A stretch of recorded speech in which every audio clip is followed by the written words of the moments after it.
ಬಂಟ್ವಾಳ ತಾಲೂಕಿನ ಬಿಸಿ ರೋಡ್ನ ಪ್ರಮುಖ ಸರ್ಕಲ್ ಒಂದು ದಿನದಿಂದ ದಿನಕ್ಕೆ ಅಪಘಾತದ ಕೇಂದ್ರ ಬಿಂದುವಾಗಿ ರೂಪುಗೊಳ್ಳುತ್ತಿದೆ. ಹೌದು, ಹೀಗೊಂದು ಜಿಜ್ಞಾಸೆ ಸಾರ್ವಜನಿಕರಲ್ಲಿ ಮೂಡಿದೆ.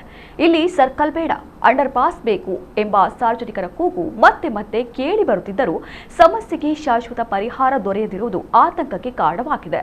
ಸರ್ಕಲ್ ನಿರ್ಮಾಣ ಆರಂಭವಾದ ದಿನದಿಂದಲೇ ಅದರ ವಿನ್ಯಾಸ, ಸಂಚಾರ ವ್ಯವಸ್ಥೆ ಹಾಗೂ ಸುರಕ್ಷತೆ ಕುರಿತು ಸಾರ್ವಜನಿಕ ವಲಯದಲ್ಲಿ ಚರ್ಚೆಗಳು ನಡೆಯುತ್ತಿವೆ. ಹಳೆಯ ಸರ್ಕಲ್ ಇದ್ದ ಸಂದರ್ಭದಲ್ಲಿಯೂ ಇಲ್ಲಿ ಹಲವು ಅಪಘಾತಗಳು ಸಂಭವಿಸಿ ಅಮಾಯಕ ಜೀವಗಳು ಬಲಿಯಾಗಿದ್ದವು. ಆಗಲೂ ಇಲ್ಲಿ ಸರ್ಕಲ್ ಬೇಡ ಎಂಬ ಅಭಿಪ್ರಾಯಗಳು ಕೇಳಿಬಂದಿದ್ದವು. ಇದೀಗ ಹೊಸ ಸರ್ಕಲ್ ನಿರ್ಮಾಣದ ಕಾಮಗಾರಿ ಪೂರ್ಣಗೊಳ್ಳುವ ಮೊದಲೇ ಅಪಘಾತ ಸಂಭವಿಸಿರುವುದು ಮತ್ತಷ್ಟು ಆತಂಕಕ್ಕೆ ಕಾರಣವಾಗಿದೆ. ವರ್ಷಗಳಿಂದ ಈ ಪ್ರದೇಶದಲ್ಲಿ ಸಂಭವಿಸಿದ ಅಪಘಾತಗಳು, ಸಂಭವಿಸಿದ ಸಾವು ನೋವುಗಳನ್ನು ಗಮನಿಸಿದಾಗ ಇನ್ನೆಷ್ಟು ಜೀವಗಳು ಬಲಿಯಾದ ಬಳಿಕ ಎಚ್ಚೆತ್ತುಕೊಳ್ಳಬೇಕು ಎಂಬ ಪ್ರಶ್ನೆ ಸಾರ್ವಜನಿಕರನ್ನ ಕಾಡುತ್ತಿದೆ. ಸರ್ಕಲ್ ನಿರ್ಮಾಣದ ಬಳಿಕವೂ ಅಪಘಾತಗಳ ಸರಣಿ ಮುಂದುವರಿದರೆ ಜನರ ಮನಸ್ಸಿನಲ್ಲಿ ಈ ಸ್ಥಳದ ಕುರಿತು ಭಯ ಮೂಡುವುದು ಸಹಜ. ಈಗಾಗಲೇ ಕೆಲವರು ಆತಂಕದಿಂದ ಇದನ್ನ ನರಬಲಿ ಸರ್ಕಲ್ ಎಂದು ಕರೆಯುವಂತಾಗಿದೆ. ಆದರೆ ಯಾವುದೇ ಸ್ಥಳಕ್ಕೆ ಇಂತಹ ಕಳಂಕಿತ ಹೆಸರಿಡುವುದು ಪರಿಹಾರವಲ್ಲ. ಅಪಘಾತಗಳ ಮೂಲ ಕಾರಣವನ್ನ ವೈಜ್ಞಾನಿಕವಾಗಿ ಗುರುತಿಸಿ ಶಾಶ್ವತ ಪರಿಹಾರ ಕಂಡುಕೊಳ್ಳುವುದು ಅಗತ್ಯ. ಸಂಚಾರ ತಜ್ಞರು ಹಾಗೂ ನಿವೃತ್ತ ಪೊಲೀಸ್ ಅಧಿಕಾರಿಗಳು ಈ ಭಾಗದಲ್ಲಿ ವಾಹನಗಳ ಸಂಚಾರದ ಒತ್ತಡ, ರಾಷ್ಟ್ರೀಯ ಹೆದ್ದಾರಿಯ ಸ್ವರೂಪ ಹಾಗೂ ಪಾದಚಾರಿಗಳ ಸುರಕ್ಷತೆ ಸೇರಿದಂತೆ ಹಲವು ಅಂಶಗಳನ್ನು ಪರಿಗಣಿಸಿ ಅಂಡರ್ಪಾಸ್ ಅಥವಾ ಇತರೆ ಗ್ರೇಡ್ ಸೆಪರೇಟೆಡ್ ವ್ಯವಸ್ಥೆ ಕುರಿತು ಪರಿಶೀಲನೆ ನಡೆಸುವುದು ಸೂಕ್ತ ಎಂಬ ಅಭಿಪ್ರಾಯ ವ್ಯಕ್ತಪಡಿಸಿದ್ದಾರೆ.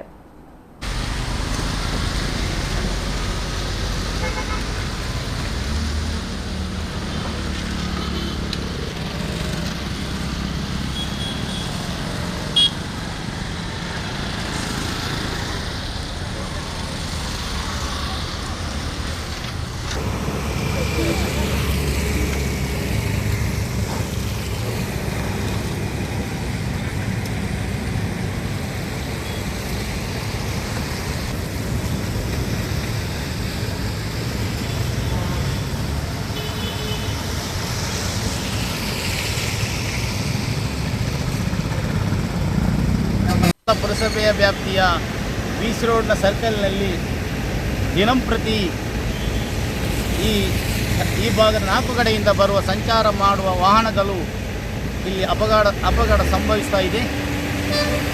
ಕಳೆದ 1 ವಾರದ ಮುಂಚೆ ದೊಡ್ಡ ಲಾರಿ ಹಾಗೂ ಬೈಕ್ ನಡುವೆ ಅಪಘಾತ ಸಂಭವಿಸಿ ಸಾವು ಸಂಭವಿಸಿದೆ.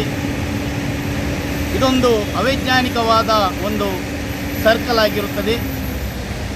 ಇಲ್ಲಿ 4 ಕಡೆಗಳಿಂದಲೂ ವಾಹನ ಈ ಸರ್ಕಲ್ ಮುಖಾಂತರ ಹಾದು ಹೋಗುವಾಗ ದೊಡ್ಡ ಗಾತ್ರದ ಸರ್ಕಲನ್ನು ನಿರ್ಮಿಸಿದ್ದಾರೆ.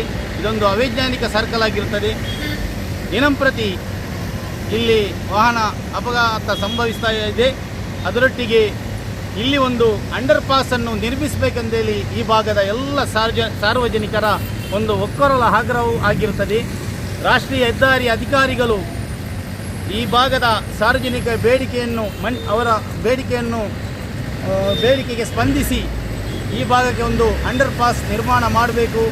ಈ ಮಂಗಳೂರು ಕಡೆಯಿಂದ ಸಂಚರಿಸುವ ರಾಷ್ಟ್ರೀಯ ಹೆದ್ದಾರಿ ಸೇತುವೆಯನ್ನು ಮುಂದೆ ತಗೊಂಡು ಬಂದು ಈ ಭಾಗಕ್ಕೆ ಒಂದು ಅಂಡರ್ ಪಾಸ್ ನಿರ್ಮಿಸಿ ಈ 4 ಕಡೆಯಿಂದ ಸಂಚರಿಸುವ ವಾಹನಗಳು ಒಂದು ಸುಗಮವಾಗಿ ಸಂಚರಿಸಲು ಅವಕಾಶ ಮಾಡಿಕೊಡಬೇಕು.